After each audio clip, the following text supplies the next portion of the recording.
ರೈತರಿಯ ಹೊಂದಾಣಿಕೆ ಏನಿದೆ ನಾವೆಲ್ಲ ಜೊತೆಗೂಡಿ ಕೆಲಸ ಮಾಡ್ತಾ ಇದ್ದೇವೆ. ಈಗಾಗಲೇ ಭಾಳ ದಿನಕ್ಕೆ ಹೊಂದಾಣಿಕೆ ಇದು ಯಾವ ಮಟ್ಟಕ್ಕೆ ಆಗುತ್ತೆ ಅಂತ ಏನಿತ್ತು, ಕಾರ್ಯಕರ್ತರ ಮಟ್ಟದಿಂದ ಪ್ರಾರಂಭ ಆಗಿ ನಾಯಕರ ಮಟ್ಟದವರೆಗೂ ಈ ಹೊಂದಾಣಿಕೆ ಅತ್ಯುತ್ತಮವಂತ ಸುಮಧುರ ಬಾಂಧವ್ಯದಲ್ಲಿ ನಡೀತಾ ಇದೆ.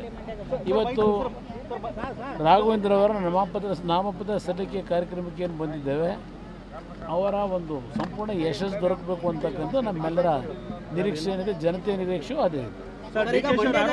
ಮಂಡ್ಯದಲ್ಲಿ ಸರ್ ದರ್ಶನ್ ಕಾಂಗ್ರೆಸ್ ಪರ ಅಭ್ಯರ್ಥಿ ಪರ ಪ್ರಚಾರಕ್ಕೆ ಹೋಗಿದ್ದಾರೆ. ತಪ್ಪೇನಿದೆ? ಈ ಪ್ರಜಾಪ್ರಭುತ್ವ ವ್ಯವಸ್ಥೆಯಲ್ಲಿ ಯಾರು ಯಾರ ಪರವಾಗಿ ಬೇಕಾದರೂ ಕೆಲಸ ಮಾಡ್ಬೋದು. ಅದರಿಂದ ಇದನ್ನು ಅತಿಯಾಗಿ ನಾವು ಮಹತ್ವ ಏನು ಕೊಡಬೇಕಾಗಿದೆ, ಅವ್ರ ಕರ್ತವ್ಯ ಅವ್ರು ಮಾಡ್ತಿದ್ದಾರೆ. ಅದಕ್ಕೆ ನಾನು ಅದನ್ನು ಉತ್ತರ ಏನು ಕೊಡೋದು, ಪ್ರತಿಕ್ರಿಯೆ ಕೊಡೋ ಅಂಥದ್ದೇನಿಲ್ಲ. ಯಾರಿಗೆ ಬೇಕಾದರೂ ಕೆಲಸ ಮಾಡ್ಬೋದು. ರೈತರಿಯ ಹೊಂದಾಣಿಕೆ ಏನಿದೆ ನಾವೆಲ್ಲ ಜೊತೆಗೂಡಿ ಕೆಲಸ ಮಾಡ್ತಾ ಇದ್ದೇವೆ. ಈಗಾಗಲೇ ಭಾಳ ದಿನಕ್ಕೆ ಹೊಂದಾಣಿಕೆ ಇದು ಯಾವ ಮಟ್ಟಕ್ಕೆ ಆಗುತ್ತೆ ಅಂತ ಏನಿತ್ತು. ಯೋಗೇಶ್ ಮೇಕಪ್ ಮಾಡಿ ತಿಂಗಳಿಗೆ 2 ಲಕ್ಷದವರೆಗೆ ಸಂಪಾದಿಸ್ತಾರೆ. ನೀವು ಕೂಡ ಅವರಿಂದ ಕಲಿಬೇಕಾ? ಅವ್ರ ಜೊತೆ ವಿಡಿಯೋ ಕಾಲ್ನಲ್ಲಿ ಮಾತಾಡಬೇಕಾ? ಈಗಲೇ ಫ್ರೀಡಮ್ ಆ್ಯಪ್ ಡೌನ್ಲೋಡ್ ಮಾಡಿ. ಕಾರ್ಯಕರ್ತರ ಮಟ್ಟದಿಂದ ಪ್ರಾರಂಭ ಆಗಿ ನಾಯಕರ ಮಟ್ಟದವರೆಗೂ ಈ ಹೊಂದಾಣಿಕೆ ಅತ್ಯುತ್ತಮವಂತ ಸುಮಧುರ ಬಾಂಧವ್ಯದಲ್ಲಿ ನಡೀತಾ ಇದೆ.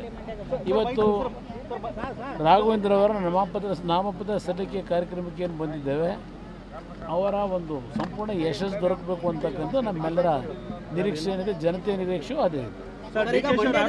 ಮಂಡ್ಯದಲ್ಲಿ ಸರ್ ದರ್ಶನ್ ಕಾಂಗ್ರೆಸ್ ಪರ ಅಭ್ಯರ್ಥಿ ಪರ ಪ್ರಚಾರಕ್ಕೆ ಹೋಗಿದ್ದಾರೆ. ತಪ್ಪೇನಿದೆ? ಈ ಪ್ರಜಾಪ್ರಭುತ್ವ ವ್ಯವಸ್ಥೆಯಲ್ಲಿ ಯಾರು ಯಾರ ಪರವಾಗಿ ಬೇಕಾದರೂ ಕೆಲಸ ಮಾಡ್ಬೋದು. ಅದರಿಂದ ಇದನ್ನು ಅತಿಯಾಗಿ ನಾವು ಮಹತ್ವ ಏನು ಕೊಡಬೇಕಾಗಿದೆ, ಅವ್ರ ಕರ್ತವ್ಯ ಅವ್ರು ಮಾಡ್ತಿದ್ದಾರೆ. ಅದಕ್ಕೆ ನಾನು ಅದನ್ನು ಉತ್ತರ ಏನು ಕೊಡೋದು, ಪ್ರತಿಕ್ರಿಯೆ ಕೊಡೋ ಅಂಥದ್ದೇನಿಲ್ಲ.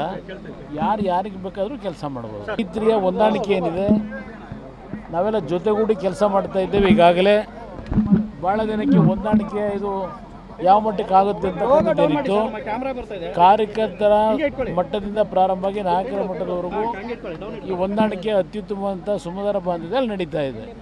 ಇವತ್ತು ರಾಘವೇಂದ್ರ ಅವರ ನಾಮಪತ್ರ ಸಲ್ಲಿಕೆ ಕಾರ್ಯಕ್ರಮಕ್ಕೆ ಏನು ಬಂದಿದ್ದೇವೆ, ಅವರ ಒಂದು ಸಂಪೂರ್ಣ ಯಶಸ್ಸು ದೊರಕಬೇಕು ಅಂತಕ್ಕಂಥ ನಮ್ಮೆಲ್ಲರ ನಿರೀಕ್ಷೆ ಏನಿದೆ, ಜನತೆಯ ನಿರೀಕ್ಷೆಯೂ ಅದೇ ಇದೆ. ಮಂಡ್ಯದಲ್ಲಿ ಸರ್ ದರ್ಶನ್ ಕಾಂಗ್ರೆಸ್ ಪರ ಅಭ್ಯರ್ಥಿ ಪರ ಪ್ರಚಾರಕ್ಕೆ ಹೋಗಿದ್ದಾರೆ. ತಪ್ಪೇನಿದೆ? ಈ ಪ್ರಜಾಪ್ರಭುತ್ವ ವ್ಯವಸ್ಥೆಯಲ್ಲಿ ಯಾರು ಯಾರ ಪರವಾಗಿ ಬೇಕಾದರೂ ಕೆಲಸ ಮಾಡ್ಬೋದು. ಅದರಿಂದ ಇದನ್ನು ಅತಿಯಾಗಿ ನಾವು ಮಹತ್ವ ಏನು ಕೊಡಬೇಕಾಗಿದೆ, ಅವ್ರ ಕರ್ತವ್ಯ ಅವ್ರು ಮಾಡ್ತಿದ್ದಾರೆ. ಅದಕ್ಕೆ ನಾನು ಅದನ್ನು ಉತ್ತರ ಏನು ಕೊಡೋದು, ಪ್ರತಿಕ್ರಿಯೆ ಕೊಡೋ ಅಂಥದ್ದೇನಿಲ್ಲ. ಯಾರಿಗೆ ಬೇಕಾದರೂ ಕೆಲಸ ಮಾಡ್ಬೋದು.